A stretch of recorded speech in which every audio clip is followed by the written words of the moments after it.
Hello welcome back to my channel स्वाक्स kitchen. ए मेघुआ मेघुआ पाग को गोटे चटपटा रेसिपी नहीं के आसले केमती हुंदा। तो आजिर रेसिपी होची गोटे मजादार आ गोटे टाइम पास रेसिपी जोटा कि आपण माने 5 मिनट रे फटाफट बने के खाई परिबे। यार तो बहुत प्रकार ना अछि, को माने भजा मुड़ी कहंती तो को माने मुरमुरा कहंती।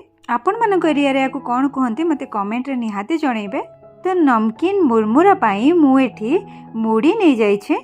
आपण माने देखि पारुथिबे मुड़ी एठी पूरा क्रिस्पी अछि, तो आको भाजिबा दरकार नै। जदि आपनको मुड़ी टिके सीपी जाइथिबो ताले 2-3 मिनिट टिके कड़ाई रे आगरु फ्राई करिदेबे। वर्तमान आमे गैस ऊपर गोटे कड़ाई नै कि कड़ाई टिके गरम हेई आसीबा परे एथिरे गोटे रु 2 चम्मच रिफाइन तेल देई नबा। आपण माने चाहिले सोरिष तेल भी यूज करि परिबे, बहुत बढ़िया बास्ना आसीबो।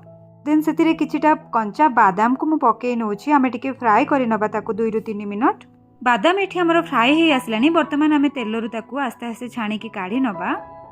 बाकी बळी जाइथिबा तेल रे आमे 1 चम्मच सोरिष, 1 चम्मच जीरा, 2 चम्मच धनिया को एमती टिके छेची की पकेई नबा। देन सेतिरे आधा चम्मच जुआणी पकेई नबा। ए सब को टिके लो फ्लेम रे 4 रु 5 सेकंड फ्राई करला परे आमे 3-4टा सुखिला लंका को सेतिरे पकेई नबा। सुखिला लंका टिके फ्राई हे आसीबा परे आमे मेंचाए फ्रेश भृषंग पत्र सेतिरे पकेई नबा। इटी भृषंग पत्र भी हमर फ्राई हे आसलानी। वर्तमान सेतिरे 1 चम्मच हळदी गुंड एवं 1 चम्मच लंका गुंड पकेकी ए सब को भल भाबे फुटण सहित आमे मिसई नबा।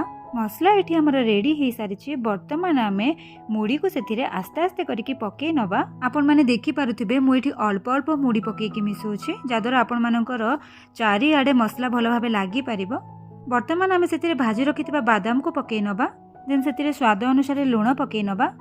ए मुड़ीटी मोर अलणा थिला तो सेति लागि मु टिके अधिका लूण पकेइचे। ए मुरमुरा को आ टिके चटपटा करबा पई आमे सेतिरे आधा चम्मच ब्लैक सॉल्ट, आधा चम्मच चाट मसला पाउडर एवं मुठाए मिक्सचर को पकेई नबा।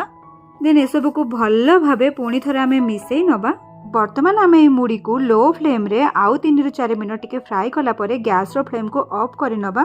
भजा मुड़ी बा मुरमुरा एठी हमर फटाफट बनी की रेडी हे जाय छे। मु ताको गोटे कंटेनर को एठी शिफ्ट करि नोचे।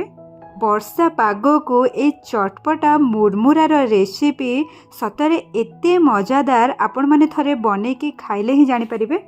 एटा गोटे एमती का रेसिपी जोटा कि आपण माने थरे बनेला माने ताको मास मास स्टोर करी की खाई परिबे। आपण माने चाहिले एथिरे छेचा रसुण किबा अलगा किछि मसाला पाउडर भी यूज करि परिबे। हेले मु एठी से सबरो किछि भी यूज करेनी, काहे कि ना एमती बनेबा द्वारा आपणकर ई मुड़ी भजाटी बहुत दिन रही परिबो। आपण मानकु जेमती बनेबारे इजी हेबो एवं कम टाइम भितर बनै परिबे एवं खाइबा को बहुत बढ़िया लागिबो। मु सेही हिसाब रे रेसिपी नै के आसे। जदि आपण मानकु आउ किछि जिंस ऐड करिवार अछि ताले आपण माने ऐड करि परिबे।